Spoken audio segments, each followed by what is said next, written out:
अस्सलाम वालेकुम, कैसे हैं आप लोग? ठीक हैं? आज हम बात करेंगे प्रॉपर तरीके से F3 के बारे में, यानी फाइनेंशियल अकाउंटिंग के बारे में। ये फाइनेंशियल अकाउंटिंग एक ऐसा सब्जेक्ट है जो कि बहुत सारे स्टूडेंट्स को पसंद भी है, लेकिन मुख्तलिफ वजूहात की वजह से, मुख्तलिफ रीज़न्स की वजह से वो इसमें प्रॉपर मार्क्स नहीं ले पाते।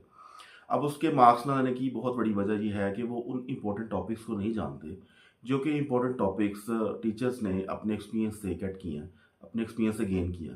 तो इसी एक्सपीरियंस के तहत आज मैं आपको कुछ टॉपिक्स बताऊंगा कि जिसके अंदर रहते हुए आप एक अच्छे मार्क्स ले सकते हैं। देखें, एसीसी के अंदर एक असूल याद रखिएगा। एसीसी के अंदर आपने सब टॉपिक्स को लेना होता है, लेकिन कुछ इंपॉर्टेंट टॉपिक्स होते हैं जिन पे आपने फोकस करना होता है। तो जो मैं टॉपिक बताने लगा हूँ, अगर आप सिर्फ ये भी कर लेंगे और इन पर फोकस कर लेंगे तो that is enough for you. ये इनफ होता है, ठीक है ना।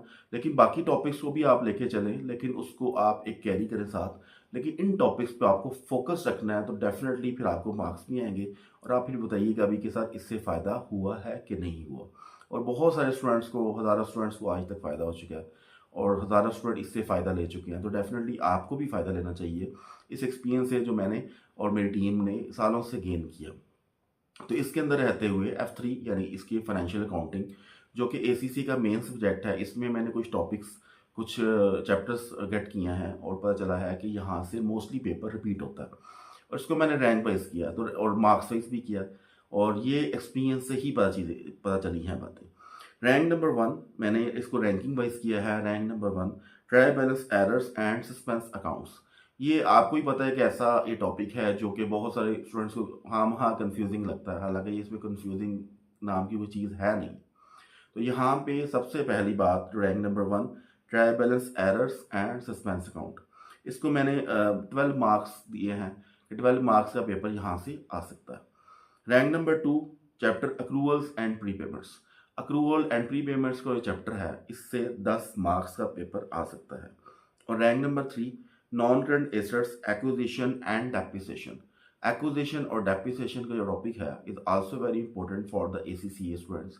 एंड वो तमाम स्टूडेंट जो कि फाइनेंशियल अकाउंटिंग को लेके चलते हैं, उन सब स्टूडेंट्स के लिए बहुत बहुत बहुत ज़्यादा अहम है।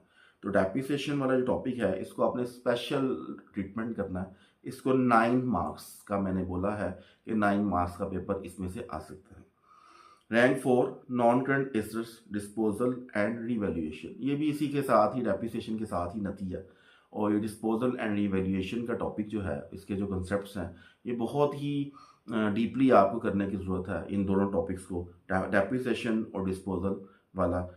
जो non current asset disposal and revaluation वाला जो चैप्टर है, इसको 9 मार्क्स इसको भी मैंने दिए हैं।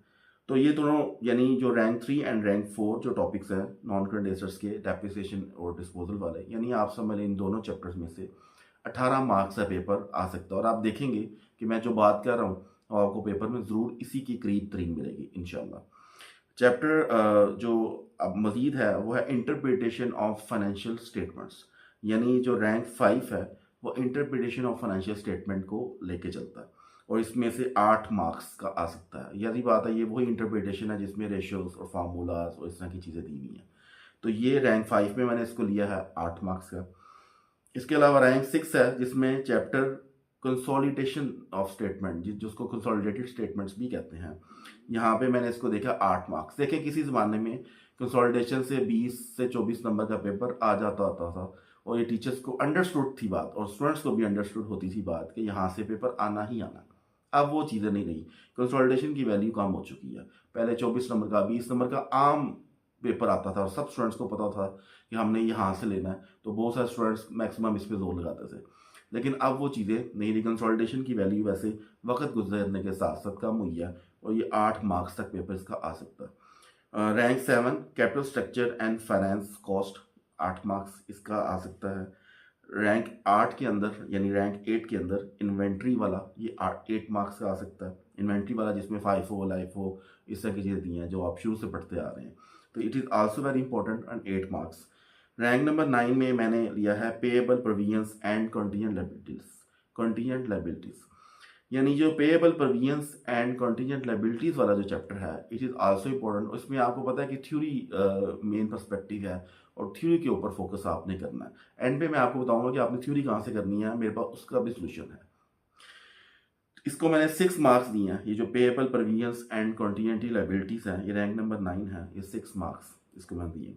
रैंक नंबर 10 में रिकॉर्डिंग ट्रांजैक्शन एंड इवेंट्स को दिया है, जिसमें आपको होता है returns, purchase return, sale returns, discounts, taxation, इस तरह की चीज़ें सारी दी हुई हैं।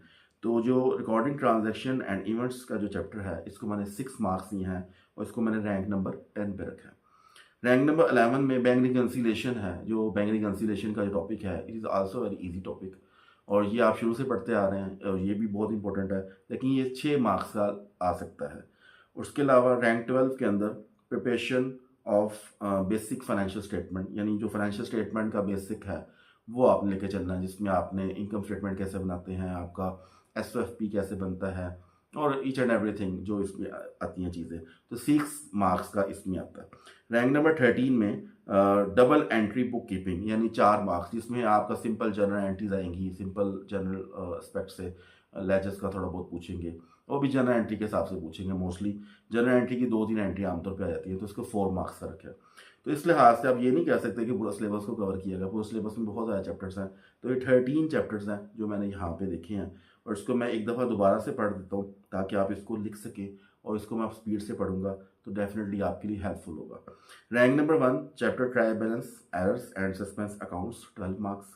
Rank number 2 chapter accruals and prepayments, 10 marks.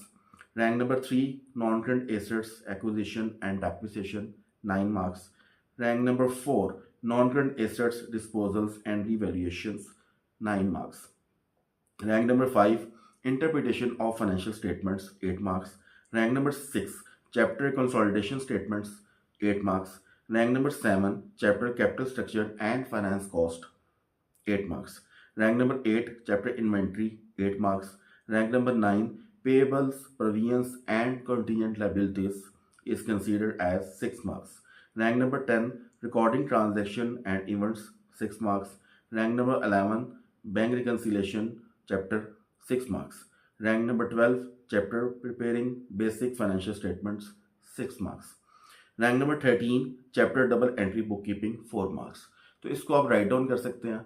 और इसके अलावा अगर आपने ये लिस्ट लेनी है तो आपको ACCA ऑनलाइन अकेडमी जाएं, वहाँ पे आपको ये लिस्ट मिल जाएगी ACCA समरी नोट्स के अंदर। और अगर आपको, जैसे मैंने बताया कि मैं एंड पे बताऊंगा कि आगे जाके बताऊंगा कि इसकी थ्योरीज आपने कहाँ से तैयार करनी है, वो भी हमारी ACCA ऑनलाइन अकेडमी वेबसाइट के ऊपर पड़ी हुई है। सारे summary notes free of cost है, कोई आपका इसमें 1 रुपया भी नहीं लगना। और इसके अगर आप फार्मूला नोट्स चाहते हैं तो वो भी आपको फ्री ऑफ कॉस्ट उसकी एक्सेस दी हुई है। तो ये दोनों चीज़ों की एक्सेस ACCA ऑनलाइन अकेडमी पे दी हुई है। आप इसको किसी भी वक्त विजिट कर सकते हैं, ना इसमें कोई सब्सक्रिप्शन है, ना इसमें कोई मेंबरशिप है। तो ACCA ऑनलाइन अकेडमी एक ऐसा प्लेटफॉर्म है स्टूडेंट्स के लिए जो कि स्टूडेंट को बहुत सारे एलिमेंट्स, बहुत सारे नोट्स फ्री ऑफ कॉस्ट उसको एक्सेस करने में मदद करता है। और बहुत सारे स्टूडेंट दुनिया भर से हम लोग से रब्ता करते हैं और नोट्स को एक्सेस कर पाते हैं, और इसमें कुछ भी ऐसा हिडन चार्जेस नहीं है। आप इसको फ्री ऑफ कॉस्ट एक्सेस कर सकते हैं। और ये जो लिस्ट मैंने बताई है ये भी ACCA ऑनलाइन अकेडमी की वेबसाइट पे समरी नोट्स के सेक्शन में F3 के टॉपिक में, F3 के सब्जेक्ट में पड़ी हुई है। तो आप इसको ले सकते हैं और अपने फ्री समरी नोट्स और फ्री फार्मूला नोट्स को भी एक्सेस कर सकते हैं। और डेफिनेटली और भी बहुत सारी चीज़ें हैं, लेकिन वो फ्री नहीं है।